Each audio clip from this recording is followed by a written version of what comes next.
Hi, everybody.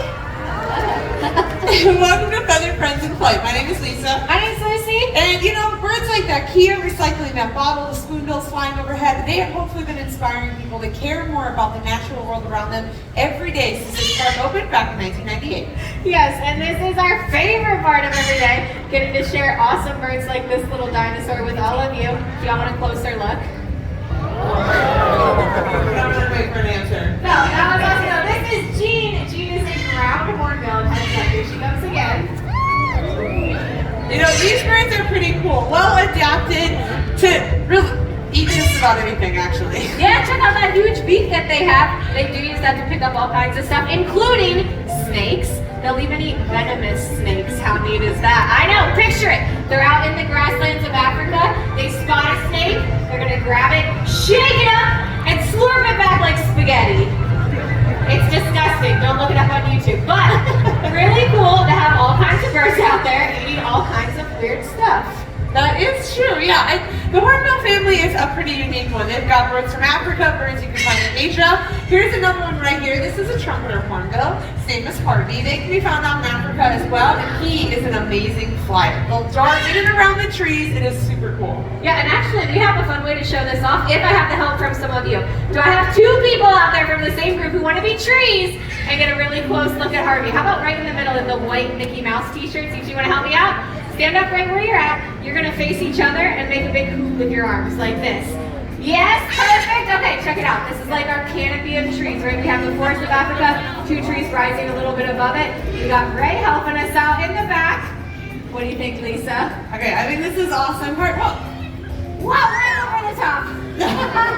I feel like how you even point for that bird like Yeah, that. there you go. We're going to make it a little bit wider because we have a lot of trees in between you and him. Here we go. Got it? Volunteers. Nicely done. That was awesome. That was super cool. And you know, it's beneficial for them to fly the way they can. It helps them avoid predators, and they can catch flying insects right out of the air. Yeah, okay. Do y'all want to see Harvey catch a flying insect out of the air? Yeah, okay. Let's do that too. That'll be fun. Yeah, what's your plan? Okay, so, yeah, I didn't talk to Lisa about this, but look what I got, Lisa. And I need more explanation of what this is for. Does anyone know what this is? You said no, I appreciate the honesty. Yes, I can hear it. It's a stomp rocket, like a rocket launcher, right? But I have modified this one, so today it's going to be a grape launcher, and we're going to shoot a grape up into the air and see if Harvey can catch it. Does somebody want to help me test it out? Anyone want to help me try it? How about right here in the blue t-shirt? You want to help me out, bud? Yeah, come on down to the front. Let's give them a hand for volunteering. Hello, what's your name? Aiden, nice to meet you. Check it out. I have a grape in my pocket. We're going to put that grape into the launcher, and then the audience is going to count you down from 3, okay? When we get to 1, it is your job to stomp on that launch pad as hard as you can, okay? Really stomp on it like that. Shoot the grape up as high as possible. You got it? Okay, I think we are ready to go. Help me count them down. In 3, 2, 1, go! Whoa! How about a hand for Ray in the Rocketeer? You nailed it, buddy. Yeah, you did it right on your family. Thank you so much. Okay, that was way better than I thought it would be. Yeah, honestly, that worked incredibly well. I was a little bit nervous for the front row here for a second, but that was great. Yeah, that was really cool. Harvey, you did a great job on showing off those flying skills, catching them in the air, and we'll see you later. What do you think? Yep, right back through that window.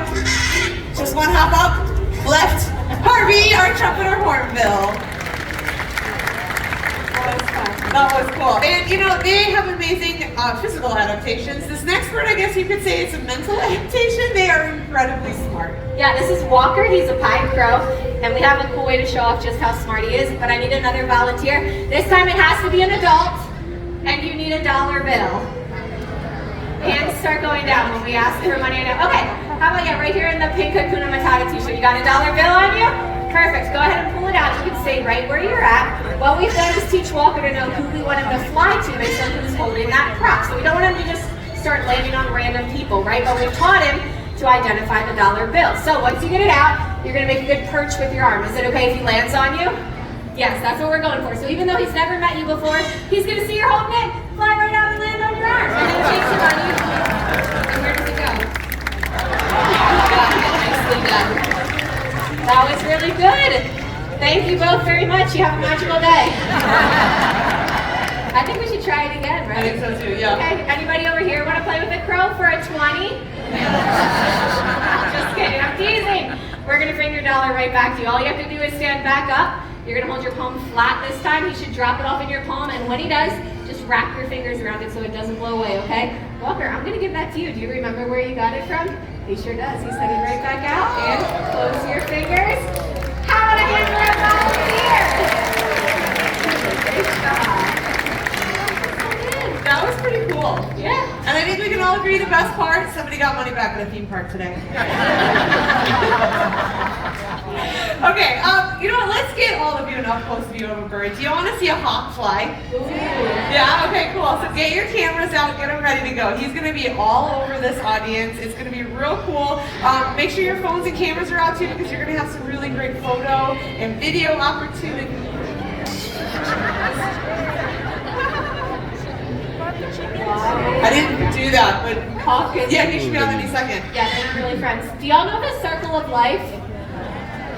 You don't want to see what that actually looks like. No. I'm gonna walk the ladies home. Lisa, I'll come right back out for the hawk. Hold on 1 second. Hey girls. They're going to be fine with Lucy. In the meantime, we are meeting Mason. Mason is a Harris hawk. Pretty cool flight, right? You can find these birds out in the southwestern United States of America. I love watching them fly like this. These birds are pretty cool. So first and foremost, most birds of prey hunt by themselves, right? Harris hawks will actually work together hunting so that they can take down items much larger than they normally would be able to by themselves, which I think is really incredible.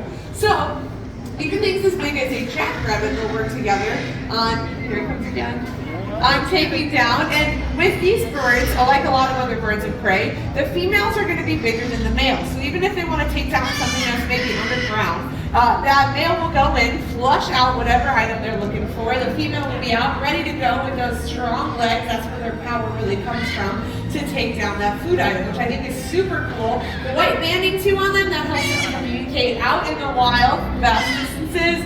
Mason, you're great. We'll see you. Yep, a little tail wag goodbye. You did a great job, buddy. We'll see you later. Mason or Harris hawk. Okay, It's so much fun. thank you. Hey.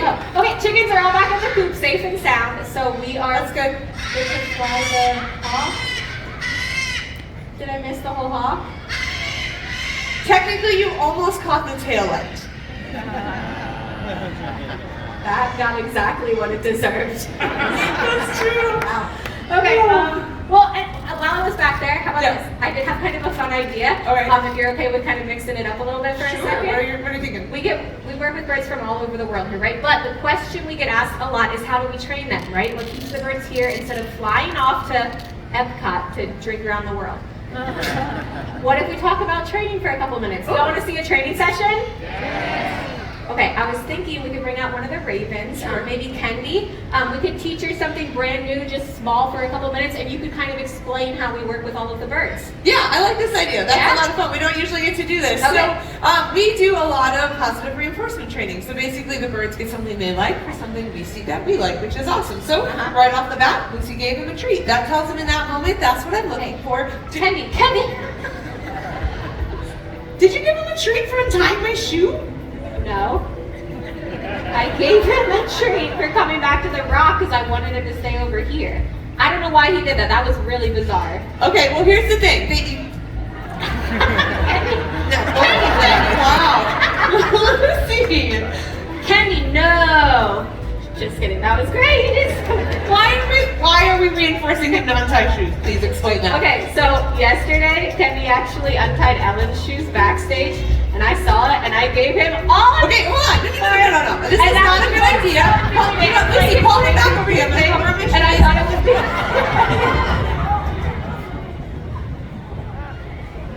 Sí, el micrófono.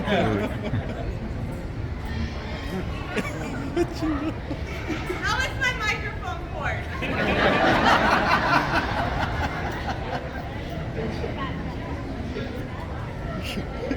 Ta-da!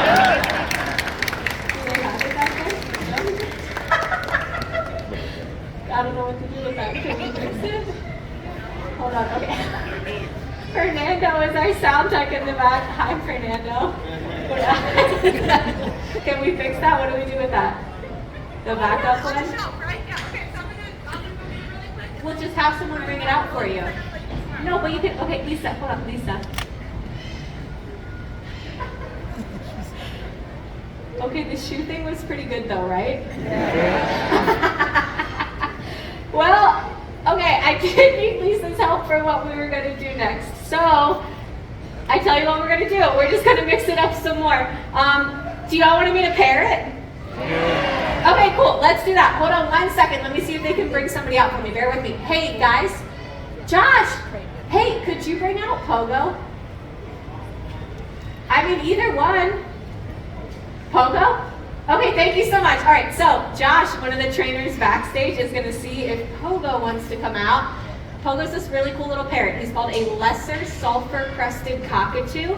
They're normally found in Indonesia, but Pogo has lived around people his entire life, and he has learned a bunch of really cool stuff, including how to mimic some human speech. Have any of you heard of a talking parrot before?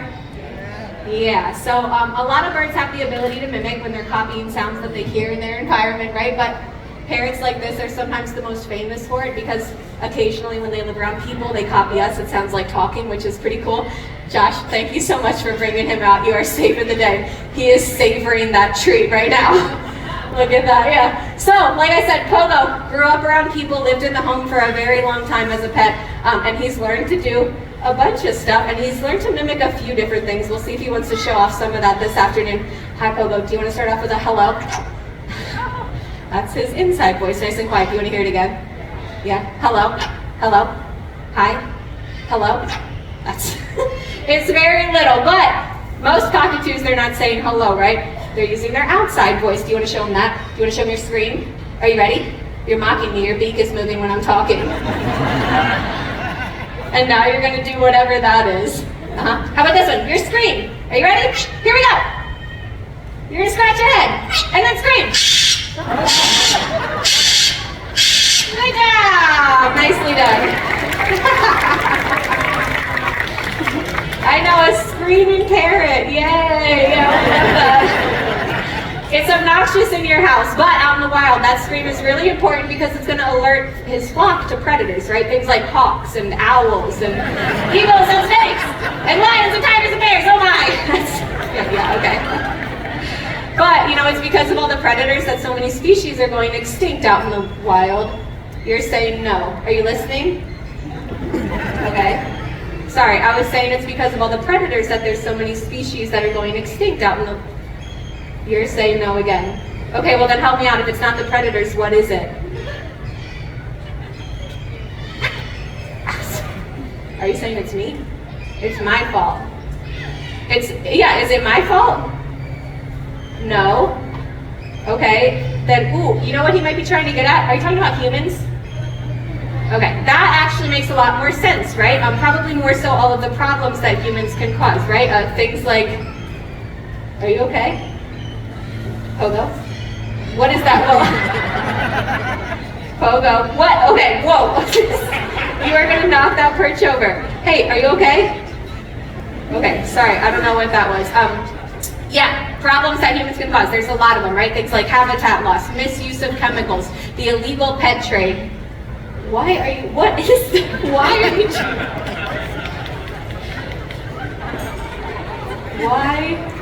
Okay, buddy, are you sure you're paying attention?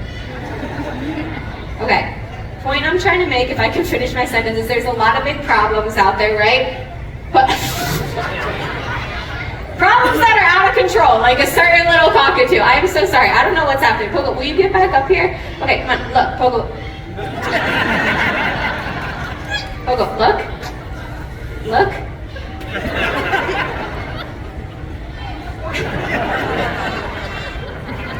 Will you listen to me? This is serious. Okay, that's... You're listening real good. Thank you very much. Point I'm trying to make, lots of big problems. Some people have realized it though, and they're trying to do something about it. Why don't you tell everyone what you think about that? Yeah, good news. You want to do it again? Yeah, that's right. I'm going to let y'all in on a secret. Pogo is a very smart little bird. Are you so smart? Yes, he's the smartest one, and he's looking and listening for subtle cues to do a lot of these behaviors. You may have picked up on a few of them. For instance, if I want him to shake his head no, I can point a finger in his direction. We get that. To nod his head yes, all I have to do is cross my arms in front of me. As soon as you're done with that treat, how about this one? Sometimes if I point under the perch, he'll do a flip. We'll see if he wants to do that. How about this? Super cute. And then if I just gesture with my right arm like I'm listing things off while I'm talking. We get that. We don't know what that one is. But if I don't give him a treat, he's gonna do it for a really long time. Okay, buddy, you are doing such a good job out here. We'll end with some verbal cues. He knows a few of those as well. Like this one. Look. We look. Look. Look. And then if I don't do it, he'll be like, is she doing it? How about now? Now. Look.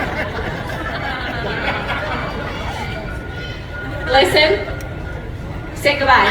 And it's Pogo, the lesser silver person cockatoo. I know, we love that little bird. He is too cool. Josh, can I give you the rest of these treats? Thank you again so much for bringing. Hi. Can you hear me okay? Yeah. Rich. Stay back out. We brought out Pogo. That was a great idea. Yeah, thank you. And I was saying how much we love working with him, right? But I do want to make sure seeing Pogo does not inspire anyone to want to run out to a pet store to find a parent who's going to either talk or do any of that other wild stuff. Most parents don't do any of that, and they are extremely challenging pets to have for a lot of reasons. That's true. So, did Pogo scream a whole bunch for you? That's the biggest challenge that comes with it. They also bite very hard and live a really long time. Did you tell them who Pogo is? No, do you want to? Pogo turned 53 years old this year. Yeah. That's no joke. Yeah, it's a lot. Also, do you know what we're doing? No, the whole show's out of order, so where do you want to go next? We figured for contrast, it would be really fun. Whoa, okay, what? That was good, yeah. He's a lot bigger of a bird. This is Boris. He's a marabou stork. This is a 10-foot wingspan you are seeing on this bird. That's, yeah, a whole lot of birds. Are you okay? Yes, no, they're cool birds. Heads up, here he comes. I know, he's really big. But you know what, they're also really important too. These birds are scavengers. They eat dead stuff, right? Which sounds gross, but it's an important job to have because out in Africa, when animals die, a bird like this comes along and they're the ones helping to clean up the mess, which stops the spread of disease and keeps wild places clean. That's right. I mean, they are incredible. That was awkward. Sorry, but they're incredible to have around. Very beneficial. And I think if we recycled it our own way with them, the world would be a much cleaner place. Boris, our marabou stork. That was exciting. Okay, yeah, that was a really good plan. I could use more of a heads up if you're gonna fly a pterodactyl at me. That's fair, yeah. Okay. All right, so those birds are incredibly beneficial because of cleaning up the environment. These birds are beneficial to farmers. They'll eat the bugs off of their crops. This is a crown crane. Well, you all meet Fraser. Fraser Crane. You are so really good, yeah. All right, do you want to call down the stage? Oh, wait. Okay, so normally I'm the one who calls Fraser down and feeds him, but Lisa has been practicing with Fraser behind the scenes all week. Right. I think you're ready. I think you should try calling him down. I haven't called him on this show yet. I know you haven't done it out here, but it's been going well in the back, right? Sure. Okay, and the audience has been supportive. Do y'all want to see Lisa feed the crane?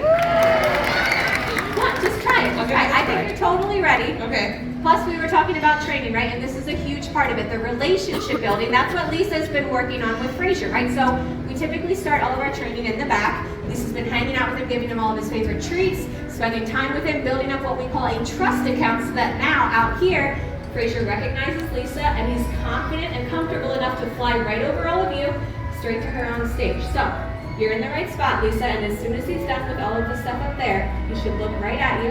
And then you give him a call down, and he almost always lands on the grass right there, okay? All right, that sounds good. Okay, he's turned around. You ready? All right, what do you think, buddy? Okay. All right, Here we go.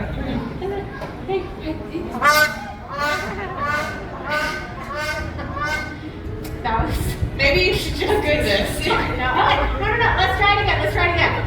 Actually, do you want to try something else? Sure. Okay, I know you have been practicing with Fraser. erasure, and I kind of got you something that I thought might help you make a connection. Okay. I was gonna give it to you later, but let's do it right now. It's right over there behind the rock. All right. You see crown cranes get their name from the crest of golden feathers on their head. So I thought it would help Lisa if she had her own crest of golden feathers. You got me a hat. Here, you gotta put it on. Come on. Put this on. I appreciate the thought, but I What do y'all think? no. I feel like Come on, for the children. that's cheating right now. Doesn't even fit. All right. You kind of look like Guy Fieri. A little bit. No, okay. This is why it's gonna help, right? Think about it. You look like one of his crown crane buddies. Look. Oh, sure. He's flying to the other platform. You see. Whoa.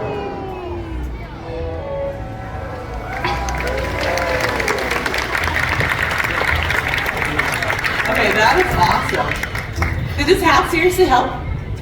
No. The hat was for all of us. Awesome. Okay, so the treat's probably working on our relationship. That was Yes. Come on, you've been working with him all week. It finally paid off. awesome. That's Fraser Crane, everyone.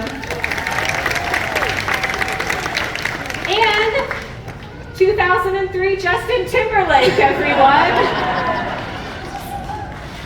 Spirit Halloween's having some really good sales right now, y'all. Okay, the hat is a little bit silly. Obviously, that's not how we train the birds, right? But the relationship building is a key part of it. That is how we're able to bring the birds out and share them with all of you and hopefully inspire everyone to think about the bigger relationship we can all create with the natural world and the impact we have on wildlife every single day. That's right, and there is no better example, in my opinion, of the way that we have positively impact the environment than the story of the national symbol of the United States of America, the bald eagle.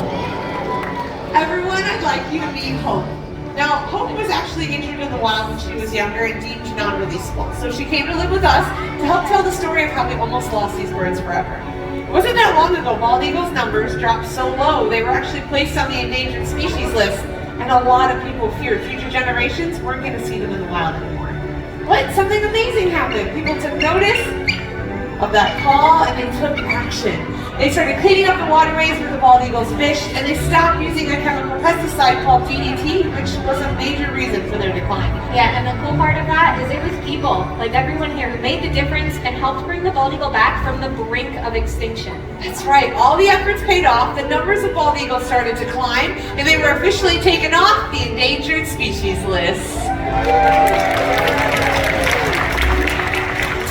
It is an amazing conservation success story and a true testament of the power people can have to protect wildlife. Absolutely. The bald eagle story is one to always remember because there are still many animals in wild places who really need our help, including these birds. This is Link, and he's a blue-throated macaw.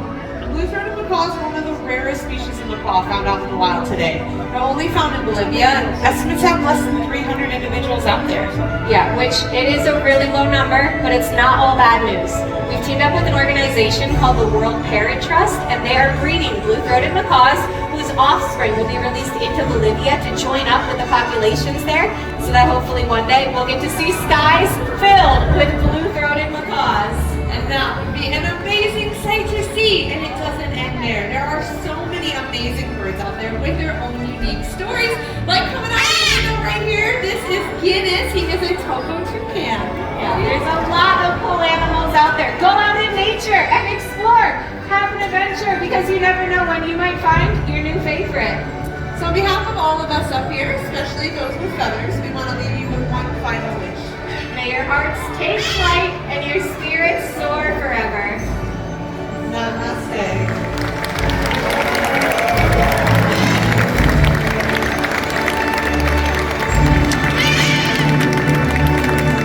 Thank you all so much. You have been a lot of fun. Enjoy the rest of your day here at Disney's Animal Kingdom.